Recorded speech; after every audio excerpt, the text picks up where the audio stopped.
Say a word of prayer together. Father, thank you so much for Dr. Kathy and for her presence. Bless and direct our ministry together. Now we pray in the precious name of Jesus. Amen. So what are we talking Amen. about today, Dr. Kathy? All right. Well, we are talking about going back to school. It's September 1st, and almost everybody is back in school now. Most districts have opened up and they are having in-person school. And so there are various reactions to this from parents. Some parents are elated that their children are going back to school. They're so happy that they're back in a routine. They're out of the house, and they can be with other children. And some parents are completely afraid and so scared of, what am I going to do now, because it's a pandemic and I don't want my kids to get the virus. I don't want the virus to come home. They are afraid. So they're mixed emotions now. And, we all feel it. We're all just wondering what to do. And I want to say, don't worry.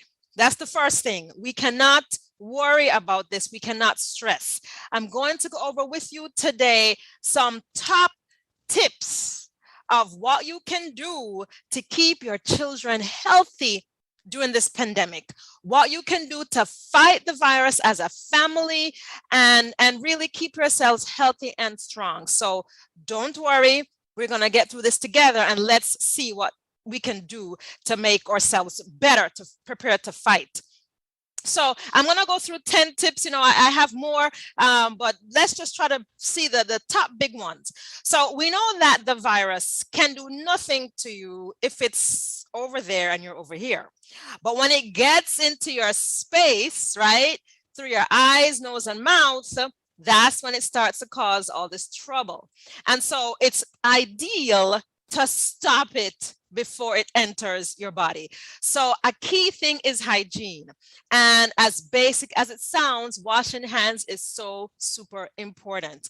And we have to remind our children of this. We have to remind them that they need to wash their hands often, after they use the bathroom, before they eat, after they've come in contact with different surfaces, periodically through the day. Just wash your hands. It doesn't hurt anybody to wash your hands. And they need to use warm water if possible, because warm water tends to be more effective when you're trying to get rid of viruses. Viruses they prefer cold, not warm. So warm water, but if they have cold water, that's fine too. You just need some water and soap. Kids often forget the soap. They go in and they just get their hands wet and they're gone. But no, you need some soap, apply it to the hands, and then you need friction. They need to rub the hands together. Just getting soap on and water on and washing it off isn't enough. The friction helps to remove the virus, and it has to be at least for 20 seconds. Have them sing a song, a common song they like, A, B, C, D, E, F, G, or any other nursery rhyme that they like to sing, but have them sing a song and make it go at least 20 minutes, and they need to wash their hands. So remind them. You might think, oh, my kids already know that. I don't have to talk about that anymore. But trust me, kids need frequent reminders.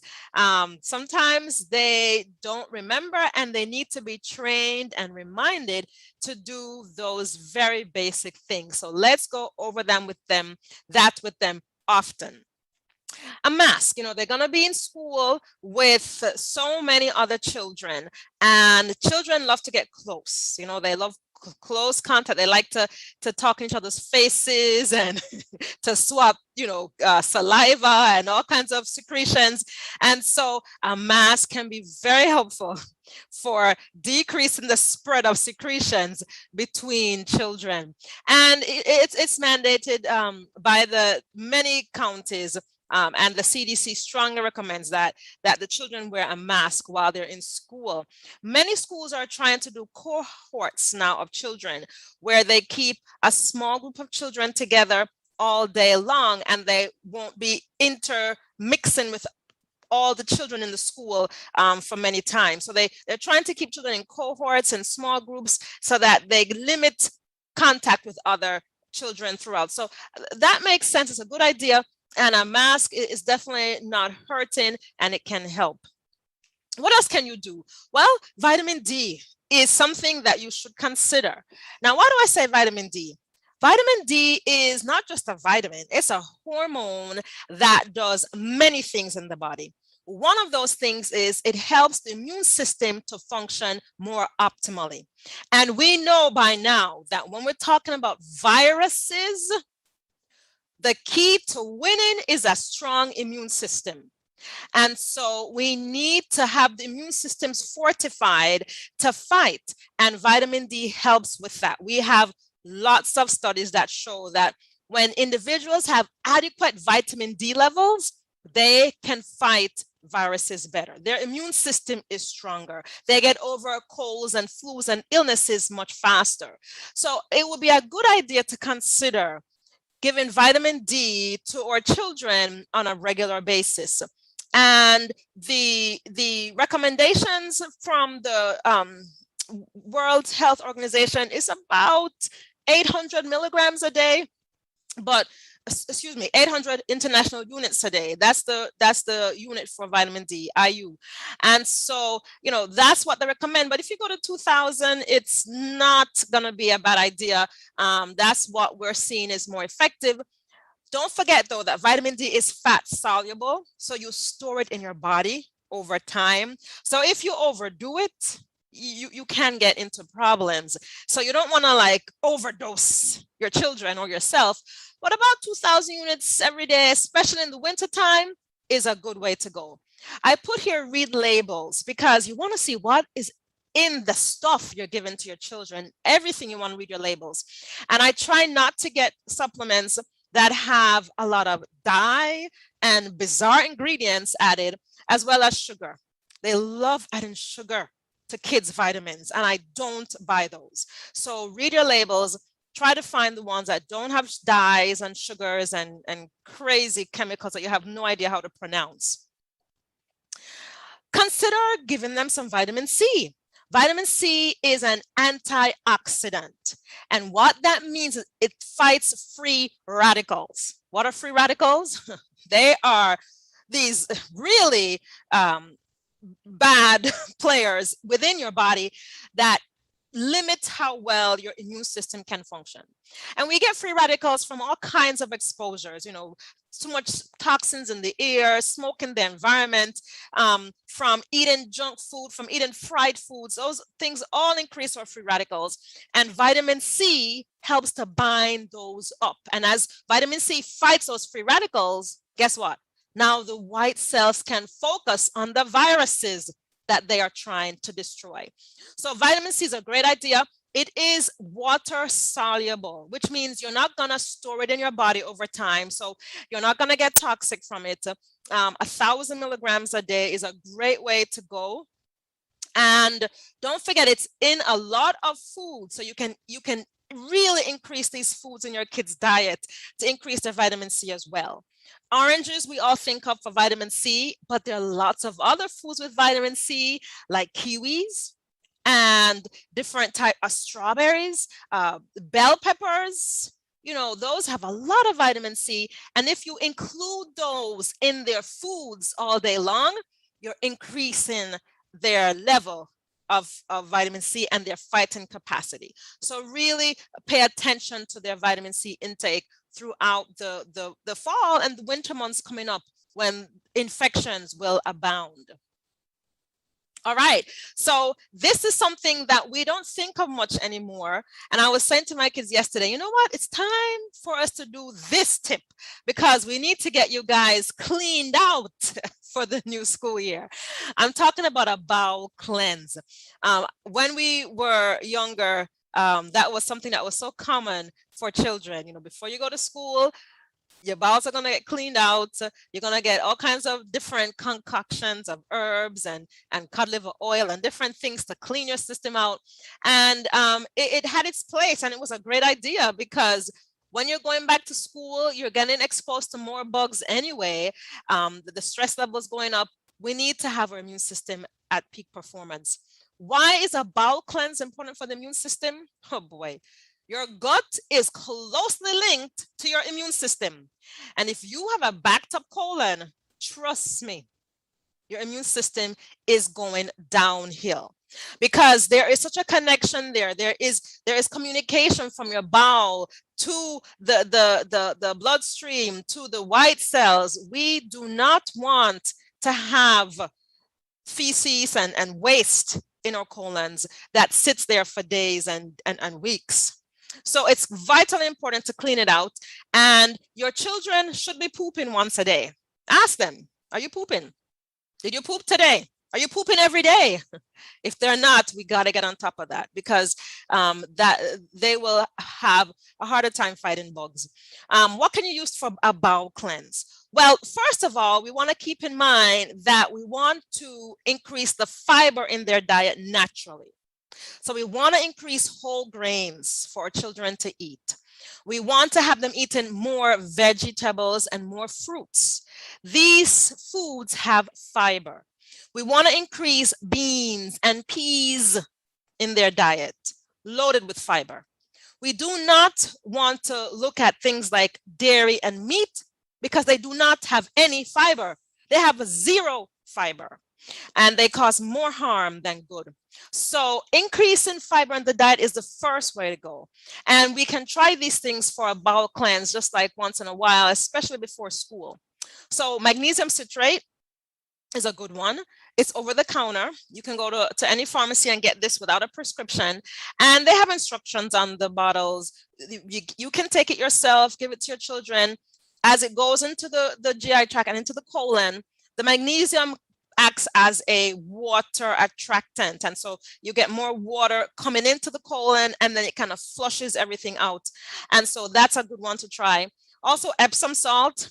I didn't realize that Epsom salt was approved as a bowel cleanser, but it is FDA approved. If you get your box and read the back, it does say it can be used to facilitate a bowel motion. And so that's a safe one to try. The container will tell you how much water to mix with the Epsom salt and then drink it or have your kids drink it. And it can help with clearing the bowels. Psyllium husk is a good one. I have that one here, and you can add it to your smoothie or to a thick juice or pudding, and they can eat that, and it will help also. Stewed prunes work great. They're sweet and nice, and kids can eat it up very easily. Slippery elm, if you're into herbs, you want to try herbs and you want to know what's safer for children, slippery elm should be fine. It doesn't have any clear contraindications in kids that I've come across. And also licorice root tea. So they can have these as teas and drink them. And once you've tried this bowel cleanse, just try any one of these or any combination would be fine. Once you've tried a bowel cleanse and your children have eliminated and you can tell this was a much better poop than normal, then you want to maintain it. So we want to maintain a clean colon by having a high fiber diet. And also you can consider using 2 tablespoons daily of flax seed, ground up flax seed. Now, when you grind it up and sprinkle it on different foods or put it in different soups or smoothies, they don't even know it's there. And I'm telling you, flaxseed meal really works to bulk up that stool and help it to come out. Also, chia seeds are great for fiber and also good for omega-3 fatty acids, which helps the brain development of children. So these are things you want to start to experiment with, have it in your pantry, put it in your meals, give it to your children. These will help them to have a better functioning immune system. Tip number 6, replace all dairy with plant-based alternatives. This is not the time for our kids to be having dairy. The risks of having dairy far outweigh the benefits. And so we want to replace all of the dairy with a plant-based option. And there are options out there, tons of options. Dairy has been linked to increased mucus production, and we don't want that. when kids are going back to school. Oh, the sniffling, the sneezing, the hacking, no. We want the lungs to be clear. We want them to be able to breathe well when they're going to come in contact with more bugs.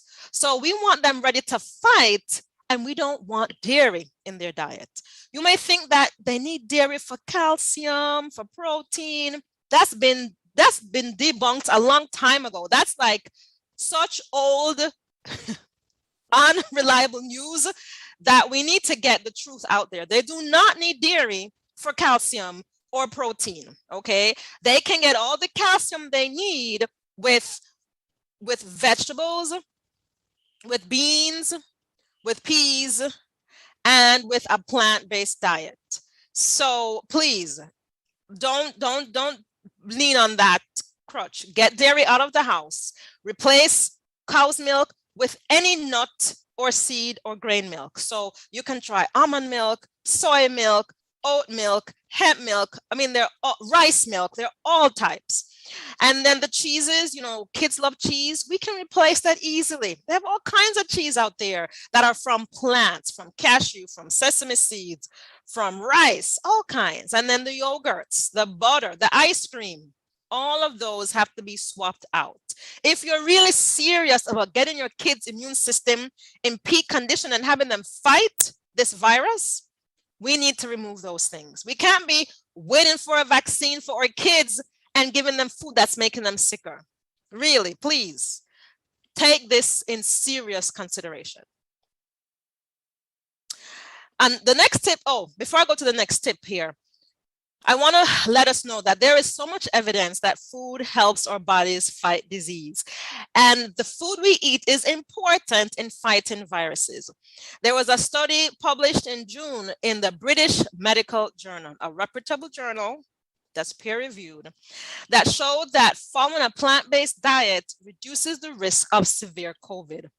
Now, I spoke about the journal last week, and I'm talking about it this week, and I'll probably talk about it next week, because I really want to bring the point home that a plant-based diet is optimal.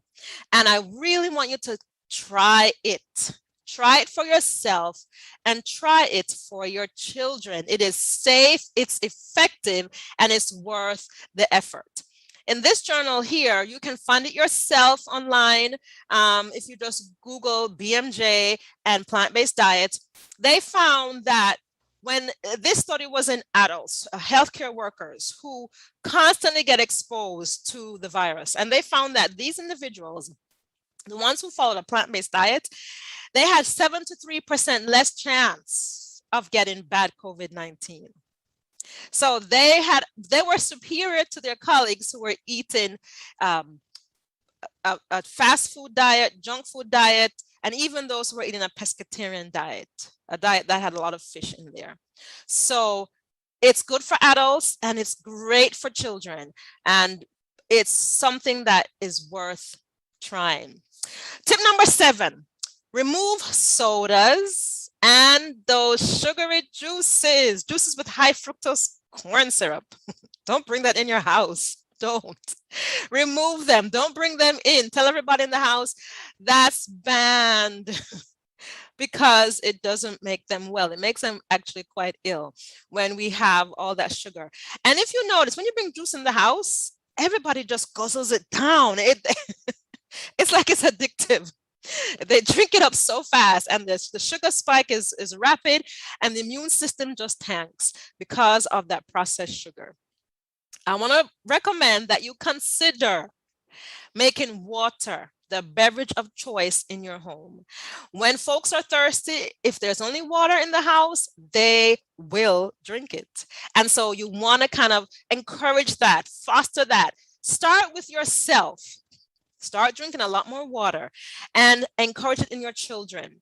If you make water readily available for them, like, if you have it where they can access it easily, they will go for it and they'll drink it. So my 3-year-old, he takes his little cup and he goes to the refrigerator and he pushes that water dispenser because he can just about reach it. So he can push his cup there and get water and drink it. The bigger kids, we have our own well, and so they can go to our faucet and drink the water. If you're concerned about your kids drinking water from the faucet, just put in a filtration system, or get the filtration containers where you can put the water in and have them pour it out. Or if you want to get bottled water, go ahead. Bottled water is expensive. It's, too much plastic being wasted. So I don't recommend that. But whatever you can do to get the water in and make it accessible, do that. How much water should your kids be drinking? Kids who are about 8 and 9 and 10 and older, they can be drinking 8 cups of water, just like you. But if they're smaller, like they're only 4 or 5 years old, they can drink about 5 cups of water a day, 3 cups of water a day. They should be drinking adequate amounts of water. And if you see their pee is really dark and gross, you know that they're not getting enough water. And tell them that when you pee, your pee should be really clear and light. If you see your pee looking really yellow or brown, you need to go drink a lot more water. And so they even know what their target is and what they need to be working towards to get adequate water intake. Tip number 8, replace sugary cereals with something else, please. Here I have replaced it with old-fashioned oats. Old-fashioned oats are great as a morning breakfast. But if you don't want to do old-fashioned oats, you can do anything else, grits or any other grain, bulgur, millet, cornmeal, or, just whole wheat toast, Ezekiel toast. But whatever you do, please, the breakfast should not be a super sugary processed affair, because that is not setting them up to fight the virus. All these cereals here, these Fruit Loops and all these different names, there are tons of them when you go to the store. Just don't buy them. Don't bring them home, because they are making our children sick, and they will not fight well when they become exposed to a virus. So please, let's try to decrease those sugary cereals. Tip number 9, replace candy with fruit. I love to call fruit God's natural candy, because they are so sweet and full of yummy flavors. God gave it to us to have like candy. Kids love fruits, so let's give them lots of fruits. Let's have it available for them. Have it there for them to eat as their snacks, as their treats. Candy has too much processed sugar, and it every time they get exposed to that, the white cells move slower and slower. There is a study that shows that when you put white cells in a bath of processed sugar, oh my goodness, they get real sluggish, and they just go on vacation. They don't work. They don't fight viruses. And so we don't want to do that to our children. We have this temptation to give our kids candy as treats and as prizes, but we got to start thinking outside the box. There must be other things we can give them that will make them light up, that will make them happy, right? Some examples may be just any surprise, whether it be a little bit Play-Doh or magic markers, or food doesn't have to be a treat all the time. We can think of other things. So let's think outside the box, see what they enjoy, and try to change the culture of inundating our children with processed sugar, because I'm telling you, if we stay on this trajectory, we're just going to get sicker and sicker each generation. Tip number 10, and my last tip for today, is get them to play outside more. Now, the Environmental Protection Agency has clearly stated that indoor air is 100 times worse than outdoor air. And right now, the CDC is recommending that schools open up windows, open up doors, just get the ventilation going, because we need fresh air to be able to fight this virus. The fresh air is so crucial. And so we really want to make that a part of our children's life. Don't let them stay inside all day long. Go outside for walks as a family. Be outside together. Play ball outside together. Turn off the devices, turn off the TV, encourage them to go outside and make it happen for them naturally. Get them outdoor toys to play with, so they want to go outside and have fun. And us as adults too, we really need to get outside more and not be so sedentary. Okay, so those are my top 10 tips for today. Certainly, certainly, there are more, but I want us to know that we can keep our kids healthy and strong. We can help them to be able to fight viruses, and we don't have to be afraid of COVID-19. Thank you, Dr. Kathy. I see you've got a handful there. All right, and so we look forward to seeing you next week, Wednesday at this same time. Folks, you've been watching The Doctor and the Preacher, and we appreciate you joining us, and we hope that you have a great day, and God bless you as you go.